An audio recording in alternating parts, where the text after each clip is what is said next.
Alright, this is the next video on higher education, and this is going to focus on the financial aspect. So it's going to be another fast one. This is something that people need to understand conceptually what's going on.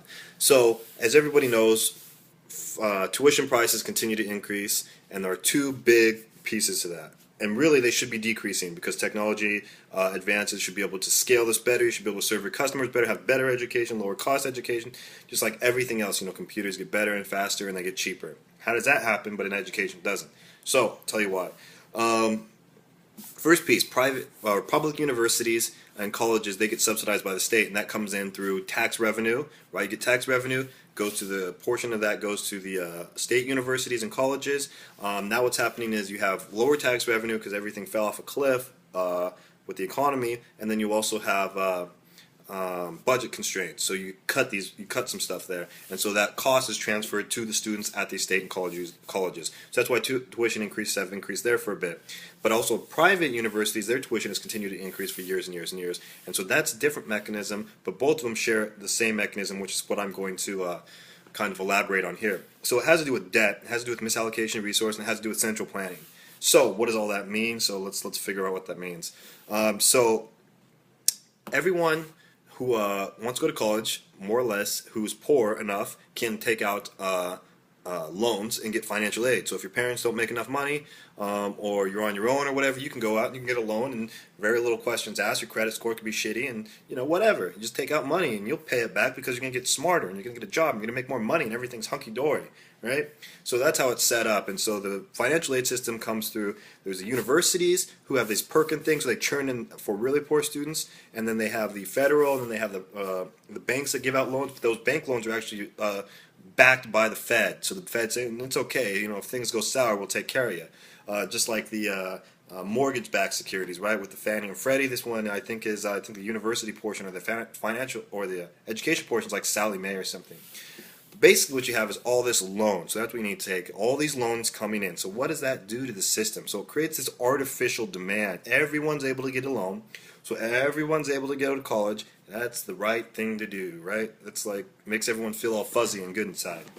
But what that does is it also pumps a ton of money artificially into the system. Now, where does that money come from? This is the other big portion. That money is created out of thin air. So we live in a debt-based society. That doesn't mean like everyone's in debt. It means that the money is debt and debt is money. Okay? It's going to blow your mind if you haven't heard that before, but that's what it is. So think about when you go to the store, you swipe your credit card, you just bought something, but that money wasn't there. It was debt. That's debt that you just allocated, but it was treated as money, right?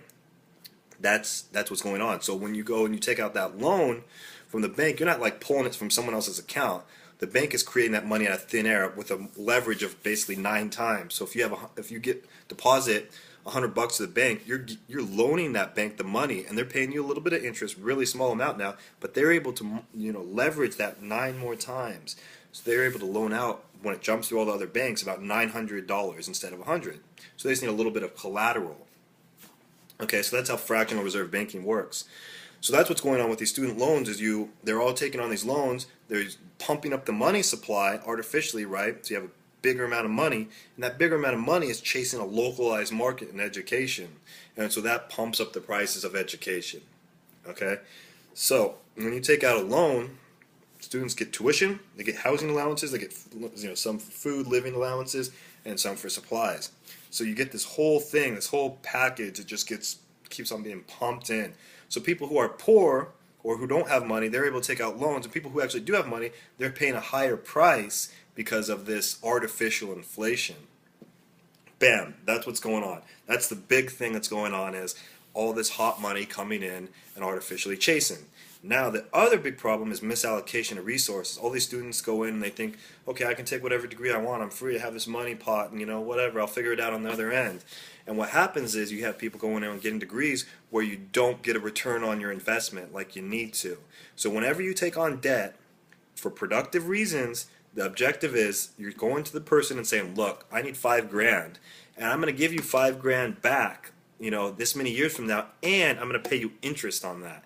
Now, to pay for that interest, you have to be more productive, right? You're going to give the dude $5,000 back, and interest. Where did that interest come from? That interest comes from being more productive, going out there, doing something, setting something up, and coming back with more. Now the risk that that person who gave you the money takes is that, hey, this guy's not going to be able to pay me back because his idea is crappy. And so that's the risk, and that's why you have that interest rate, right, to kind of handle that.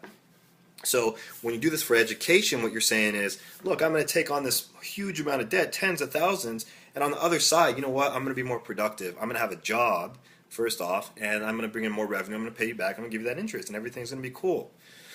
Well, now we don't have so many jobs anymore, right? And education's really high now, so you get these two things like coming up, and unemployment and education costs. So now you've hit this point where you have to really stop and sit back and say, you know, what the hell's going on? You know, we're paying this much and there are no jobs on the other side. And the degrees that a lot of these students are taking are really not very valuable, and so it's poor investment, and so that's a misallocation of resources. So you're creating local inflation, you're misallocating resources. That money could be put somewhere else, even though it's artificial money. It could be put to better use than someone going and getting, you know, some philosophy or history degree. I mean, sorry, philosophy and history guys out there. You could just learn on Wikipedia or learn on the internet. You don't need to be paying that much money for it. And that's really the big thing, is you're paying so much money now, and there's so many degrees that are not worth that anymore. Okay, they're just not worth that. You know, if you're paying $1,000, maybe you could go get a history degree. It's only $1,000. You can pay it out of pocket. Fine. But so what this requires now is the prices to come back dramatically, because the job market's not there anymore. And because the job market's not there anymore and the prices are so high, you have to reduce the cost. And how do you do that? You do that with technology. You dramatically reduce the cost. And so these degrees, I call them junk degrees, you don't pay that much for them. You do them in a very efficient manner. People can still learn what they want to learn, but it is online. It is it's scalable like that. The cost is ridiculously low because that information is a commodity item. It's out there now.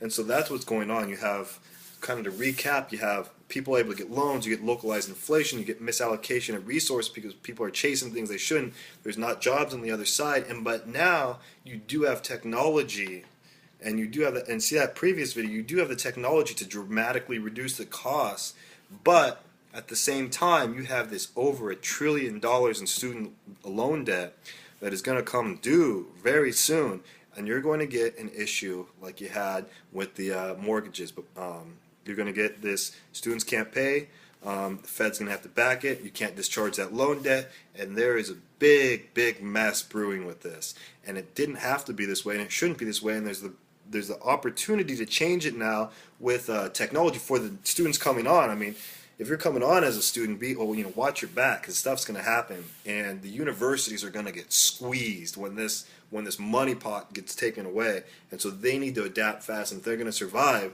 they got to hustle. So that's what's going on with the financial aspect, and that's all I got for now. So next week.